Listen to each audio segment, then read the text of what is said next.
les visages qui resplendissent pour Jésus. Alléluia. Oui, Jésus.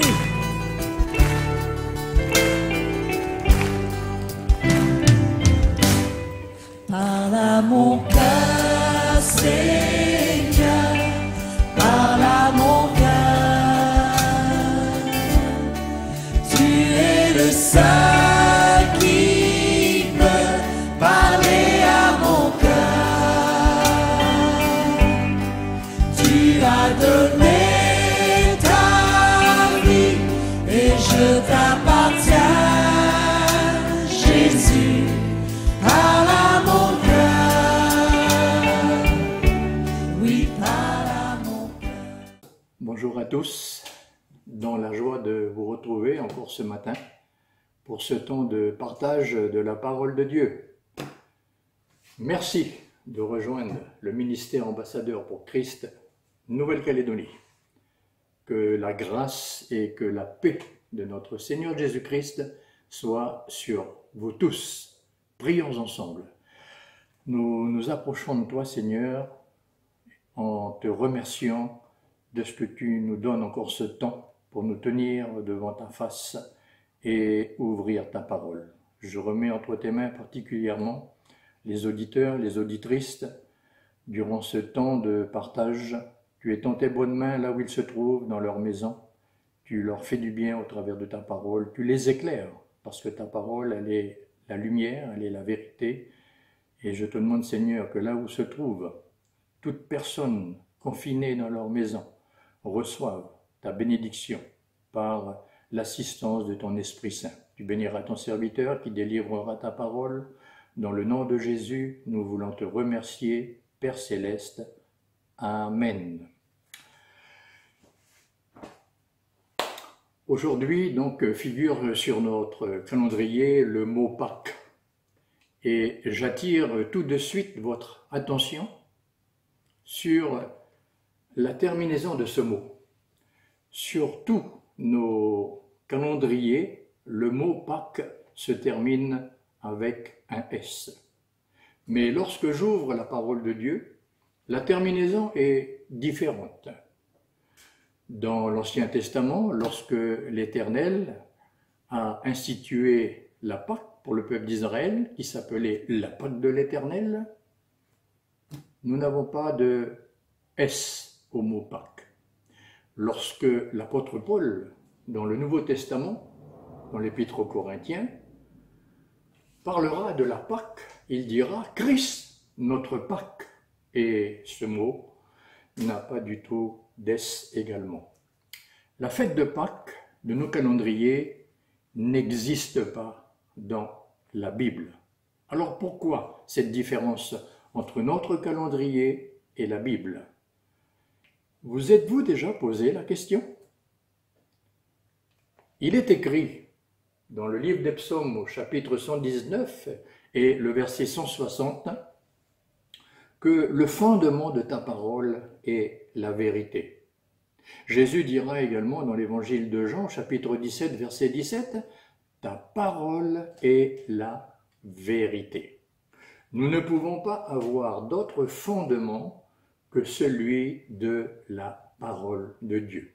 Où donc alors est l'origine de cette fête de Pâques avec le mot Pâques avec un S?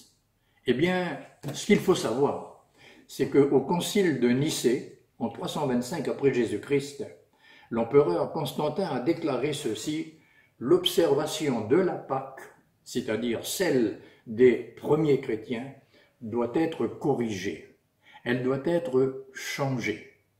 Et à ce concile de Nicée, eh bien, l'empereur a ouvert la voie à l'établissement d'autres fêtes qui ne sont pas mentionnées dans la Bible. Au cours des années 342 et 343, un grand nombre de chrétiens furent abattus. De 325 à 1525, les chrétiens qui pratiquaient la Pâque au commencement devaient fuir. Ce que nous trouvons également, c'est qu'au VIe siècle, l'empereur Justinien employa les armées romaines dans tout l'Empire pour faire respecter l'interdiction de la Pâque, c'est-à-dire ce que l'empereur Constantin avait décidé. Des milliers d'hommes, de femmes et d'enfants ont été sauvagement assassinés. Des villes entières ont été massacrées pour avoir refusé de cesser leur célébration de la Pâque, c'est-à-dire celle du commencement. Il y eut aussi des décrets passés contre la Pâque par divers conciles des églises. Et une malédiction était prononcée sur eux lorsqu'ils ne respectaient pas ce décret. Que fait-on aujourd'hui à la Pâque du calendrier? Que fait-on aujourd'hui à la Pâque du calendrier? Pour certains, c'est la célébration d'un culte religieux. Pour d'autres, c'est un repas bien arrosé. Pour les enfants, une distribution d'œufs, de lapins, de cloches en chocolat. Et les athées et les païens, prennent aussi part à toutes ces festivités. Mes amis, la Pâque de nos calendriers est une fête de tradition religieuse, pratiquée depuis des siècles, avec un mélange de croyances et de pratiques païennes. Nous pouvons dire que la Pâque biblique a été paganisée. Paganisée veut dire quoi? Altérée, changée, modifiée, avec les pratiques et les traditions païennes. C'est comme un fleuve d'eau pure qui reçoit une pollution. Alors il est dénaturé et il est souillé. Et cette Pâque, avec un S, c'est cette Pâque religieuse qui est dénaturée et qui est souillée par les pratiques, par les traditions, par les coutumes païennes. Ce qu'il faut savoir, c'est que chaque année, chaque pays a ses coutumes et ses pratiques de Pâques. En Italie, on fait bénir les œufs de Pâques. Donc il y a un mélange de tradition avec la religion. Pour les Égyptiens, les Perses, les Romains, l'œuf était symbole de vie. Louis XIV a institué l'œuf décoré de la Pâque et on devait lui apporter le plus gros œuf. En Allemagne et dans l'est de la France, c'est le lapin. Et le lapin est l'emblème de la déesse d'Ostara, symbole de fertilité dans la tradition païenne germanique. Aux États-Unis, c'est un lièvre. Donc nous voyons toutes sortes de coutumes et de traditions à la fête de Pâques de notre calendrier. Selon la tradition, les cloches allaient se faire bénir par le pape. À leur retour de Rome, elles se remettaient à sonner et déposer des œufs de Pâques dans les jardins. Vous savez, j'ai vécu ce gros mensonge dans mon enfance. Au Moyen-Âge, les églises avaient l'interdiction de sonner les cloches entre le jeudi saint et le dimanche de Pâques, puisqu'elles étaient à Rome. Il est temps de revenir à la parole de Dieu.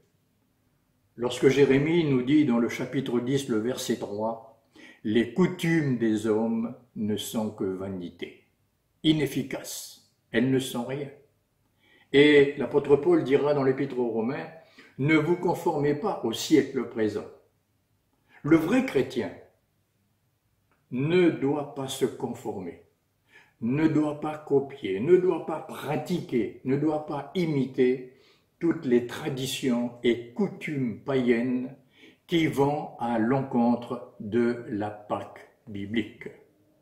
Voilà, mes amis, d'où vient la fête de Pâques du calendrier. Cette Pâque religieuse n'est d'aucun secours, parce qu'elle n'a aucun fondement biblique. Alors, quelle Pâque devons-nous célébrer aujourd'hui? La Pâque que nous devons célébrer, c'est celle des Écritures. La Pâque de l'Éternel dans l'Ancien Testament, c'était pour le peuple d'Israël. Mais notre Pâque à nous aujourd'hui, celle que nous devons célébrer, c'est celle du Nouveau Testament, que nous présente l'apôtre Paul dans la première aux Corinthiens au chapitre 5 et le verset 7, lorsqu'il dira « Christ, notre Pâque, a été immolé ». Voilà donc, en quelques mots, pour bien comprendre la Pâque religieuse du calendrier avec ses traditions et ses coutumes qui n'ont aucun fondement biblique, et maintenant la Pâque que nous devons donc célébrer. Mais avant d'arriver à cette Pâque que nous devons célébrer, Christ notre Pâque, j'aimerais quand même partager avec vous pourquoi l'Éternel a-t-il institué la Pâque pour le peuple d'Israël, que nous trouvons dans le livre de l'Exode, chapitre 12, du verset 1er au verset 13. Eh bien, tout simplement parce que ce peuple était en grande difficulté. Alors, nous allons voir la part de l'Éternel envers ce peuple, nous allons voir sa réaction, nous allons voir son regard. Dans le chapitre 3, du verset 7 à 10, l'Éternel va dire « J'ai vu la souffrance et j'ai entendu les cris ». Il va dire également « Je connais ses douleurs, j'ai vu l'oppression et je suis descendu, pour le délivrer », c'est-à-dire pour le rendre libre de son esclavage, avec un objectif, le faire monter de ce pays de l'Égypte dans un bon et vaste pays. Et il dira à Moïse, tu feras sortir. Donc, il devait y avoir une séparation, une rupture avec l'Égypte. L'Éternel n'est pas aveugle, l'Éternel n'est pas sourd. L'Éternel a vu la souffrance et il a entendu les cris. Et dans son amour et sa grande bonté, l'Éternel va descendre. L'Éternel va descendre. C'est ce qu'il a dit. C'est ce qu'il a dit. Je vais descendre. Je connais ses douleurs et je suis descendu pour le délivrer. L'Éternel est descendu pour secourir ce peuple qui était dans de grandes difficultés et dans de grandes souffrances. Alors, s'il y a la part de l'Éternel, il y a aussi la part de l'homme. Et que devaient faire les hommes de cette époque? Eh bien, ils devaient s'engager dans l'obéissance du message que l'Éternel avait donné à Moïse et qu'il leur avait transmis. Ensuite, ce peuple devait avoir la foi dans le sacrifice de l'agneau immolé.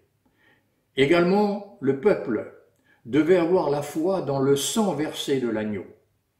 Et pour participer à donc cette Pâque de l'Éternel pour Israël, eh bien, il devait y participer, mais il ne devait pas y avoir donc de levain. Voilà donc la Pâque de l'Éternel. Voilà pourquoi l'Éternel a institué cette Pâque pour venir au secours de ce peuple, pour le délivrer, pour le faire sortir et l'amener dans un bon et vaste pays. Notre Pâque à nous aujourd'hui, c'est quoi? Eh bien, notre Pâque à nous aujourd'hui, Christ est notre Pâque qui a été immolé.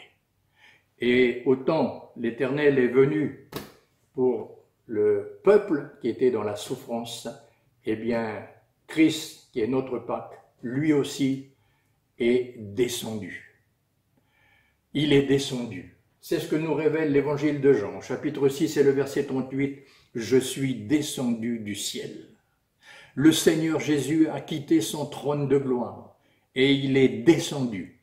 Il est descendu, comme l'Éternel a dit, « Je suis descendu pour le délivrer ». Et Jésus est donc descendu, il est venu vers l'homme parce que sur cette terre, eh bien, il y a encore des hommes et des femmes dans la douleur, dans la souffrance, et qui sont enchaînés par toutes sortes de passions, qui sont liés par l'adversaire, qui sont prisonniers de l'ennemi, et qui crient au secours, et qui cherchent des solutions parfois dans les hommes.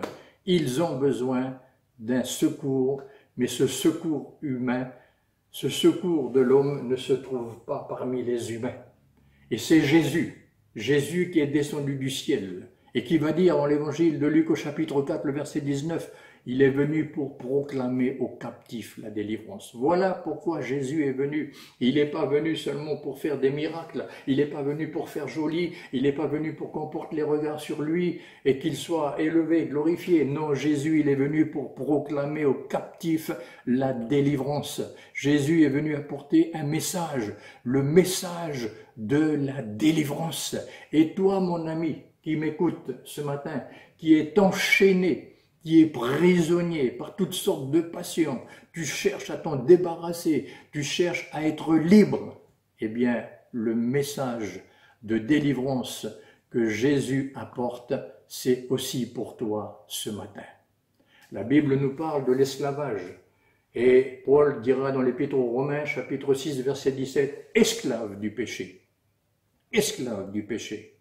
Il dira également, dans ce même chapitre, le verset 19, esclave à l'impureté et à l'iniquité. Donc, il y a toutes sortes d'esclavages. L'esclave de toutes sortes d'impuretés aujourd'hui. Esclave de tout péché. Esclave. Esclave de l'iniquité. Alors, comment s'en sortir? Comment devenir libre? Oui, esclave de toutes sortes de passions, esclave de drogue, esclave de l'alcool, esclave de la méchanceté, esclave de l'adultère. Mais il y a cette parole de Paul qui nous dira dans la 2e aux Corinthiens au chapitre 1er, le verset 10, « C'est lui qui nous a délivrés et qui nous délivrera et qui nous délivrera encore. » Alléluia. Ce n'est pas la religion. Ce n'est pas la religion qui peut nous délivrer. J'étais autrefois dans une dénomination, j'étais autrefois dans une religion, mais j'étais enchaîné par le péché, enchaîné par toutes sortes de passions. J'avais cherché à m'en sortir de moi-même, mais jamais j'ai pu m'en sortir. C'est lui qui nous a délivrés, et c'est Jésus, ce matin, qui peut venir à ton secours. C'est Jésus qui peut venir pour te délivrer, comme l'Éternel l'a fait lorsqu'il a institué la Pâque pour Israël. Mais si le Seigneur peut venir nous délivrer, nous secourir et nous apporter ce message, il y a la part de l'homme. La part de l'homme, c'est quoi? La part de l'homme, c'est de croire et d'agir. C'est ce qui s'est passé pour Israël. C'est ce qui s'est passé pour ce peuple. Ils ont cru, ils ont agi, ils ont fait le sacrifice de l'agneau sans tache et sans défaut. Ils ont pris le sang, ils ont mis sur les poteaux et les linteaux.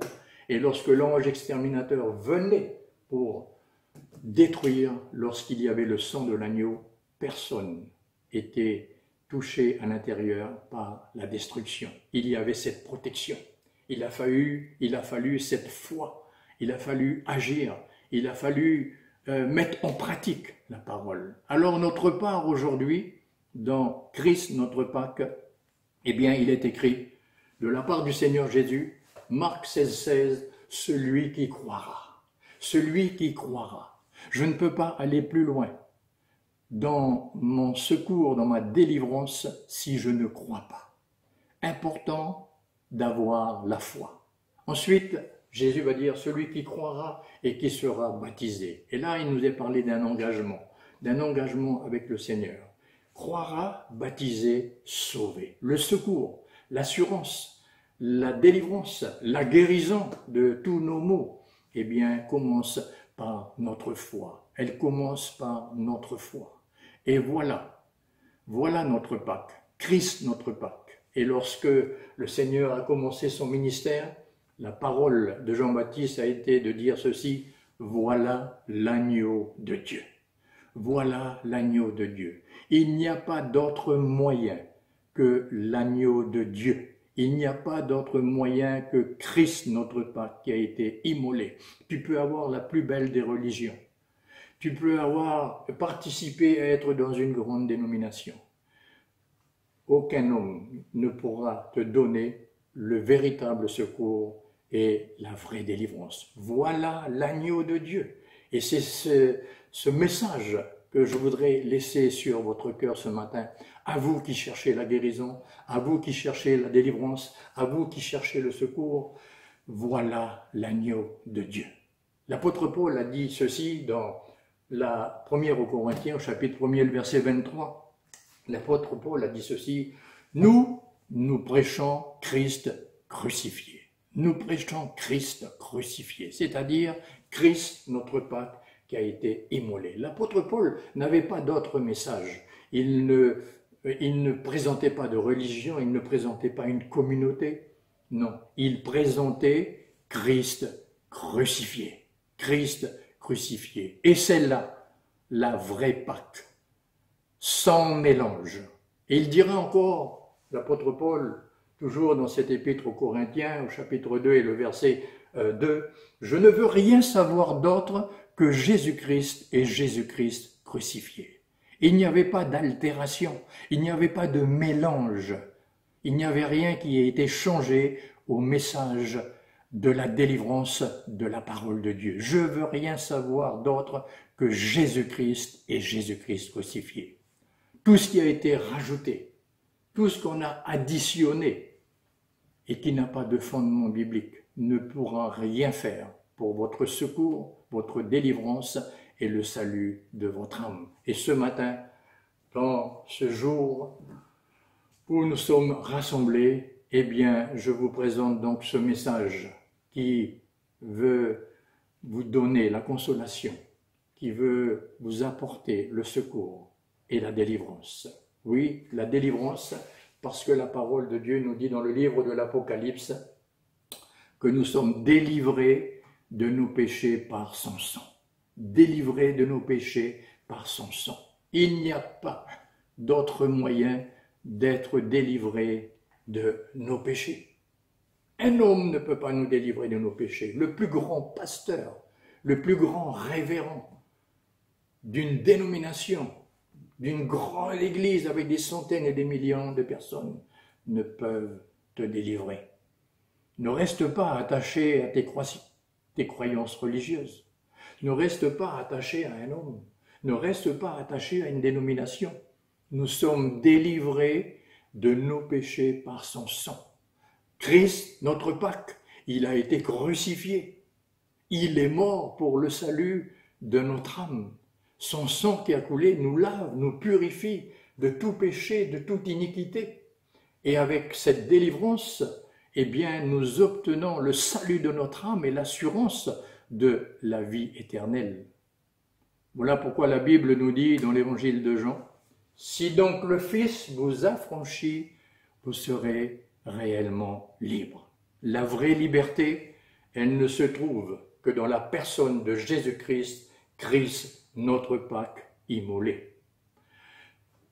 Quelques paroles pour vous aider, mes amis, ce matin, à vous attacher à la personne du Seigneur Jésus.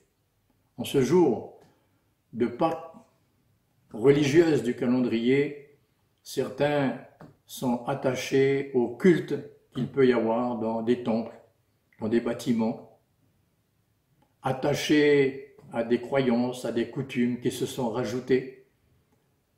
En ce jour où nous sommes là rassemblés pour écouter le message de l'Évangile, que vous soyez affranchis, que vous soyez réellement libres pour avoir l'assurance de la vie éternelle.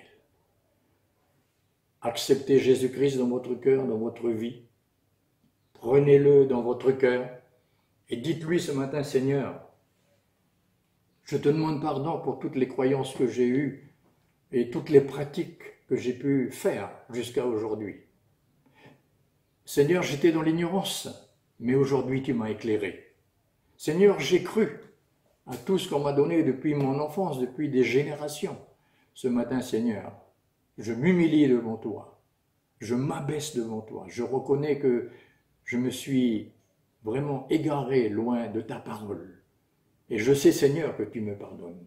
Oui, si tu viens humblement au pied du Seigneur, il viendra à ton secours. Et lorsque tu auras pris l'engagement de le suivre, eh bien, l'apôtre Paul dira aussi, sortez du milieu d'eux.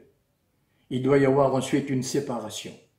Il doit y avoir ensuite une rupture avec l'état d'esprit de ce monde. L'Éternel est descendu pour délivrer ce peuple, pour le secourir de son esclavage, de sa souffrance, de ses douleurs. Mais l'Éternel ne voulait pas laisser ce peuple-là, dans ce peuple égyptien, dans ce peuple qui était là pour faire souffrir. L'Éternel était descendu pour aussi libérer, rendre vraiment libre ce peuple.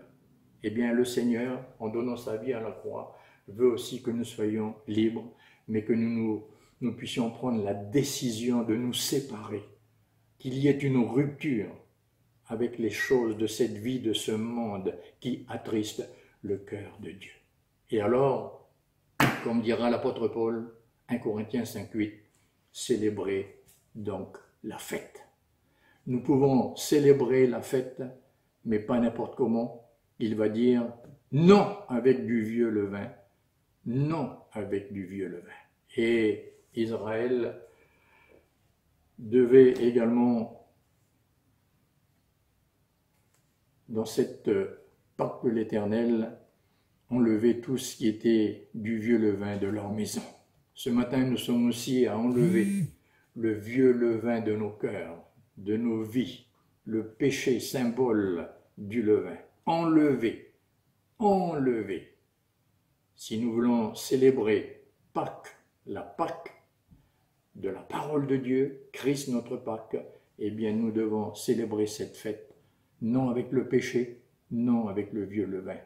Que nous puissions nous débarrasser de toute souillure, de tout péché qui mette une séparation entre nous et le Seigneur.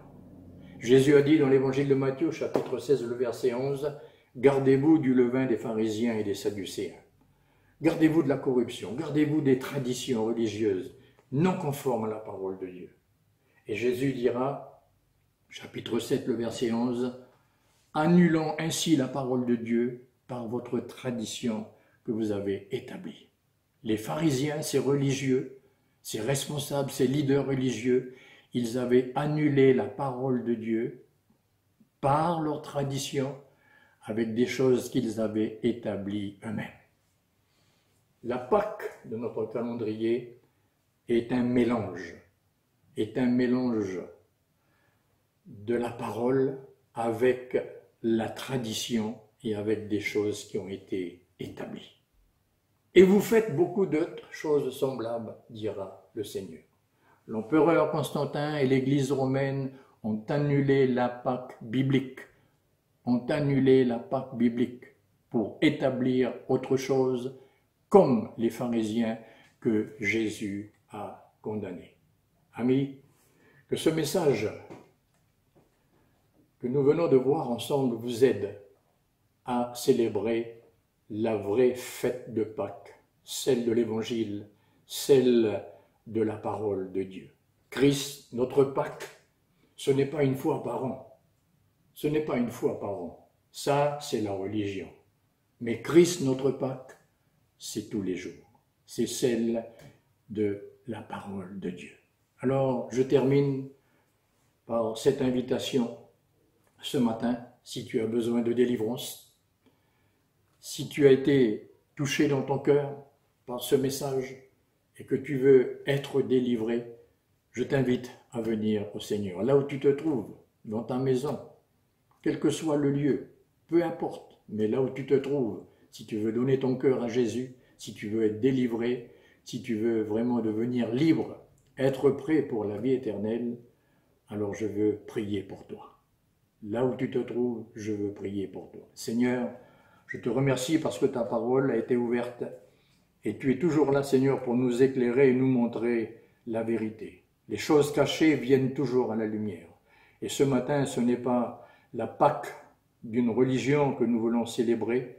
Ce matin, ce n'est pas la Pâque du calendrier avec ses coutumes, avec ses traditions, mais la Pâque que nous voulons célébrer aujourd'hui et tous les jours de notre vie, c'est Christ notre Pâque. Des amis dans leur maison, des personnes sont là et sont touchées dans leur cœur, simple besoin de venir à toi pour avoir la délivrance. Je veux prier pour eux, Seigneur. Je te demande d'étendre tes bonnes mains sur leur vie et de leur donner au travers de ce message, par la foi, la guérison pour leur corps et la délivrance pour leur âme. Merci de les toucher, merci de les visiter, que la puissance du Saint-Esprit fasse son œuvre et que, Seigneur, ces âmes aient maintenant l'assurance de la vie éternelle. Merci pour ce que tu fais, mon Dieu, dans le nom de Jésus-Christ, notre Sauveur. Bien-aimés, je vous souhaite donc, en ce dimanche, non pas de Pâques du calendrier, mais en ce dimanche où le message de la vraie Pâque, Christ notre Pâque, soit pour vous un message de bénédiction. Que Dieu vous bénisse, que sa grâce, sa paix repose sur vous, vous accompagne et vous aide encore à aller plus loin dans votre marche, dans votre engagement avec le Seigneur. Je vous dis à bientôt pour une prochaine vidéo et merci pour ce temps passé ensemble dans le nom de Jésus-Christ, notre Seigneur et Sauveur. Christ, notre Pâque, a été immolé. Quel sauveur merveilleux je possède, il s'est sacrifié pour moi, et sa vie innocente il cède pour mourir sur l'infâme bois, attaché à la croix pour moi, attaché à la croix pour moi. Il a pris mon péché, il m'a délivré, attaché